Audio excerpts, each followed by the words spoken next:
اعوذ باللہ من الشیطان الرجیم بسم اللہ الرحمن الرحیم الحمد للہ رب العالمین الصلاة والسلام علی اشرف الانبیاء والمرسلین وعلی اہل بیتہ الاطیبین الاطہرین اما بعد۔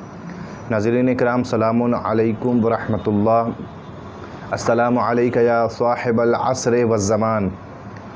سب سے پہلے آپ تمام ناظرین کی خدمت میں روز ولادت حضرت امام زمانہ عجل اللہ تعالیٰ فرجہ شریف کی پرخلوص مبارکباد پیش کرتے ہیں اور دعا گو ہیں کہ پروردگار اس مولود کے صدقے میں، اپنے اس امام کے صدقے میں کہ جو آج بھی پردہ غیبت میں ہیں، دنیا کو تمام بلاؤں سے، خاص کر شیعان حیدر کرار کو تمام بلاؤں سے محفوظ فرما۔ ہم مسلسل درس مہدویت کے عنوان سے، عشرہ مہدویت کے عنوان سے آپ کی خدمت میں امام زمانہ کے حوالے سے گزارشات پیش کر رہے ہیں اور اہم موضوع پر اب تک ہم نے گزارشات پیش کی ہیں۔ آپ کے اذہان عالیہ میں وہ دروس انشاءاللہ محفوظ ہوں گے اور آگے بھی جو ہمارے تقریباً 6 دروس باقی ہیں ان میں بھی ہم کوشش کریں گے کہ امام زمانہ کے حوالے سے ہی گفتگو کی جائے۔ اور اس میں اگر آپ کے اذہان میں اور آپ کے ذہن میں کوئی موضوع امام زمانہ کے حوالے سے ہے کہ جسے آپ جاننا چاہتے ہیں یا جسے آپ سمجھنا چاہتے ہیں، آپ چاہتے ہیں کہ جس پر بات کی جائے، تو ہمیں ضرور میسج کے ذریعے سے، اپنے پیام کے ذریعے سے مطلع کیجیے گا تاکہ ہم اس موضوع پر بھی گفتگو کر سکیں اور آپ کی خدمت میں گزارشات پہنچا سکیں۔ آج کا ہمارا اہم موضوع ہے امام زمانہ کے حوالے سے کہ ہم نے امام زمانہ سے مخصوص مقامات پر گفتگو کی، ہم نے امام زمانہ سے مخصوص اوقات پر گفتگو کی اور اس میں ہم آج امام زمانہ سے مخصوص دعائیں اور زیارتوں پر گفتگو کریں گے کہ ایک منتظر کو اور ایک امام زمانہ کے چاہنے والے کو یہ معلوم ہونا چاہیے کہ امام وقت سے کون کون سی دعائیں اور کون کون سی زیارات منسوب ہیں اور انہیں کب اور کس طریقے سے پڑھنا چاہیے اور اس زیارت کو یا اس دعا کو پڑھنے کا کیا فائدہ ہے۔ اور یہ ساری معلومات ایک امام کے چاہنے والوں کو ضرور ہونی چاہیے۔ سب سے پہلے ہم جس دعا کی بات کرتے ہیں کہ یہ دعا امام کے چاہنے والے کو پڑھنی چاہیے اور یہ دعا امام سے مخصوص ہے اور سب سے زیادہ اس دعا کی تلاوت کرنی چاہیے، وہ ہے دعائے عہد۔ دعائے عہد کہ جس کا وقت روزانہ نماز فجر کے بعد کا وقت ہے، یعنی ایک چاہنے والے کو چاہیے کہ روزانہ نماز فجر کے بعد جب تاکیبات نماز سے فارغ ہو جائے تو دعائے عہد ضرور پڑھیں۔ دعائے عہد خود امام زمانہ سے منسوب دعا ہے۔ اس کو پڑھنے کا فائدہ کیا ہے؟ حضرت امام جعفر صادق علیہ السلام ارشاد فرماتے ہیں کہ جو مومن مسلسل 40 روز تک دعائے عہد پڑھے، واجب نماز کے بعد، صبح کی نماز کے بعد اگر کوئی مومن 40 روز تک مسلسل دعائے عہد پڑھتا ہے تو اگر وہ اس دنیا سے چلا گیا ظہور سے پہلے، تو جب امام زمانہ کا ظہور ہوگا اس کو قبر سے اٹھایا جائے گا اور امام زمانہ کے ناصروں میں اس کو شمار کیا جائے گا۔ یعنی دعائے عہد کا پڑھنے والا حتمی طور پر امام زمانہ کے ناصروں میں شمار ہوتا ہے اور اس کے لیے کہا گیا کہ خاص کر اگر کسی نے صدق دل سے 40 دن بھی دعائے عہد کی تلاوت کی ہے، اس کو بھی خدا امام زمانہ کے ناصروں میں، امام زمانہ کے مددگاروں میں شمار فرمائے گا۔ اور خود اس دعا کے اندر جو جملے موجود ہیں، اس دعا کے اندر جو جملے موجود ہیں، اس سے بہترین سبق اور درس ہمیں یہی ملتا ہے کہ ہماری زندگی، ہماری زندگی کا مقصد یہی ہے کہ ہم امام زمانہ کی مدد کے لیے، امام زمانہ کی نصرت کے لیے جب امام ظہور کریں حاضر ہو سکیں۔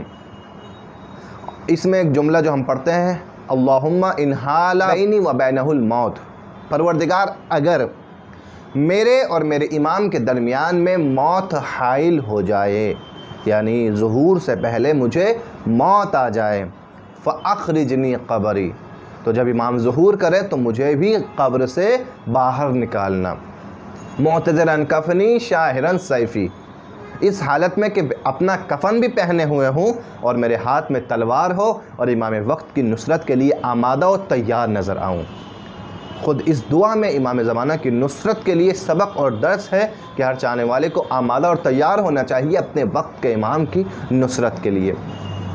اس کے بعد جس دعا کا ذکر کیا جاتا ہے وہ دعائے ندبہ، دعائے ندبہ اس کو پڑھنے کی تاکید کی گئی ہے خاص کر عید کے ایام میں، اور جو 4 عیدیں عالم اسلام میں مخصوص ہیں، عید فطر اور عید الاضحیٰ، عید غدیر اور عید جمعہ، ان 4 عیدوں میں ضرور اس دعا کی تلاوت کریں۔ ایک جانب یہ دعا مخصوص ہے امام زمانہ سے اور استغاثہ ہے۔ ندبہ کا مطلب کیا ہے؟ ندبہ اس حالت کو کہتے ہیں کہ ایک چاہنے والا دعا کر رہا ہے، وہ نالہ و فریاد کر رہا ہے اور اس عالم میں دعا کر رہا ہے، تو اس عالم میں دعا کرنے کو ندبہ کہتے ہیں، کہ جب دعا کے ساتھ ساتھ آہ و بقا اور نالہ و فریاد بھی ہو، کہ اب اس دعا کے علاوہ ہمارے پاس کوئی سہارا نہیں ہے۔ تو جب اس عالم میں دعا کی جاتی ہے تو اسے ندبہ کہتے ہیں، یعنی تڑپ تڑپ کے دعا مانگنا۔ اور واقعاً دعائے ندبہ کی اگر کوئی تلاوت کرے، دعائے ندبہ کو کوئی پڑھے اور سمجھے ان جملات کی کیفیت کو کہ جو دعائے ندبہ میں استعمال کیے گئے، تو انسان کا، ایک مومن کا، ایک چاہنے والے کا دل ضرور تڑپ جائے گا۔ متا ترانا ونراک، مولا کب ایسا ہوگا کہ ہم آپ کو دیکھیں، کب ایسا ہو کہ آپ ہمیں دیکھیں۔ اور اسی طریقے سے اور دیگر جملات آپ ترجمے کے ساتھ پڑھتے چلے جائیے۔ واقعاً اسی دعائے میں ایک جملہ ہے کہ مولا یہ آنکھیں کہ جو دنیا کے ہر خوبصورت منظر کو دیکھتی ہیں، مگر یہ آنکھیں آپ کے چہرے اقدس کو اب تک دیکھ نہیں پائیں، یہ کان دنیا کی ہر آوازوں کو سنتے ہیں مگر آپ کی آواز دل نشین کو اب تک سن نہیں پائے۔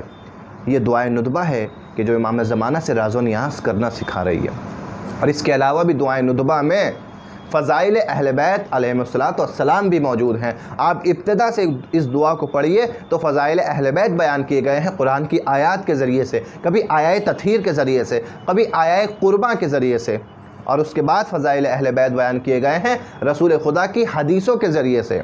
کبھی اس دعا میں کہا گیا کہ انا مدینۃ العلم فعلی بابہا فمن اراد المدینۃ والحکمۃ فلیأتها من بابہا۔ کبھی کہا گیا انت اخی و وسیع لحمک من لحمی و دمک من دمی۔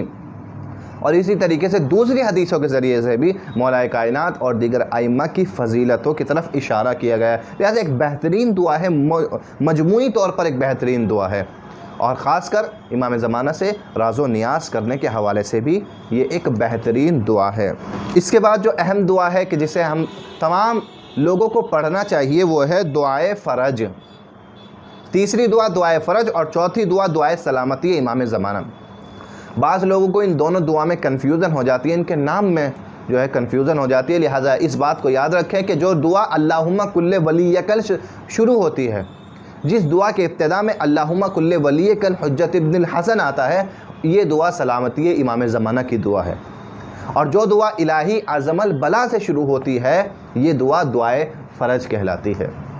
اور یہ دعائے فرج جو ہے یہ مخصوص دعا ہے کہ مولا کا چاہنے والا تھا اور اسے کسی جرم میں قتل کیا جانے والا تھا، اور وہ اپنی زندگی کو بڑی مشکلات سے گزار رہا تھا، حکومت کے کارندوں سے چھپ چھپ کے زندگی گزارتا تھا۔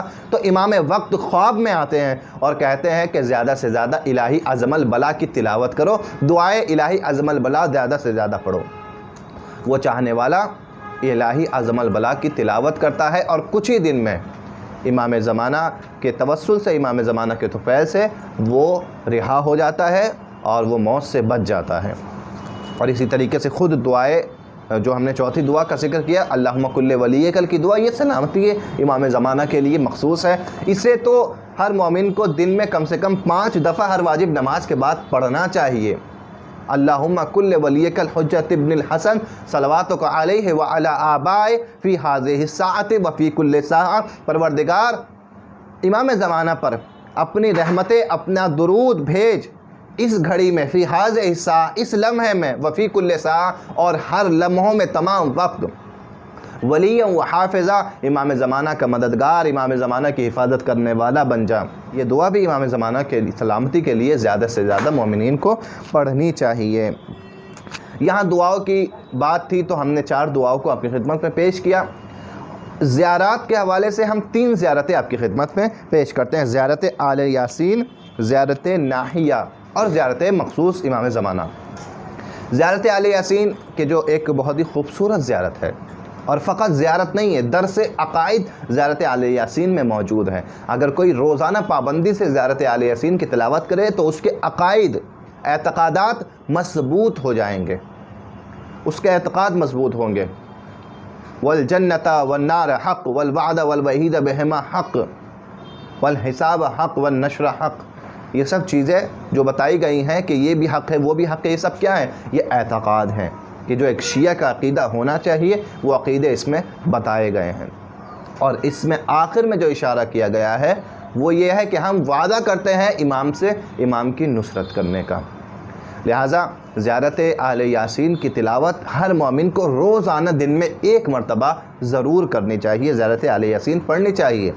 اور دوسری جو مخصوص زیارت امام زمانہ کی، السلام علیکم یا صاحب العصر والزمان، جو ہم ہر نماز کے بعد میں جیسے امام حسین کی زیارت پڑھتے ہیں، امام علی رضا علیہ السلام کی زیارت پڑھتے ہیں، اسی طریقے سے امام زمانہ کی بھی زیارت ہر نماز کے بعد میں وہ پڑھتے ہیں، اس کو زیارت کو بھی ترک نہیں کرنا چاہیے۔ اور آخر میں زیارت ناحیہ، زیارت ناحیہ ایسی زیارت ہے کہ جو مخصوص ہے امام زمانہ سے، مگر امام زمانہ نے اس زیارت میں کربلا کے مصائب اپنی زبان سے بیان کیے ہیں، اور کربلا پر اور اپنے جد بزرگوار امام حسین علیہ السلام اور ان کے باوفا اصحاب پر سلام بھیجا ہے۔ یہ زیارت بھی ضرور مومنین کو پڑھنے چاہیے، اور ان تمام دعاؤں کے اور ان تمام زیارات کے ذریعے سے ہمیں اپنے وقت کے امام سے قریب ہونا چاہیے۔ تو ہم نے آپ کی خدمت میں 4 دعاؤں کا ذکر کیا کہ جنہیں ہمیں پڑھنی چاہیے: دعائے ندبہ، دعائے عہد، دعائے فرج اور دعائے سلامتی امام زمانہ۔ اور اس کے علاوہ 3 زیارتوں کا ذکر کیا: زیارت اہل یاسین، زیارت ناحیہ اور زیارت مخصوص امام زمانہ، کہ جو ہر نماز کے بعد پڑھنی چاہیے۔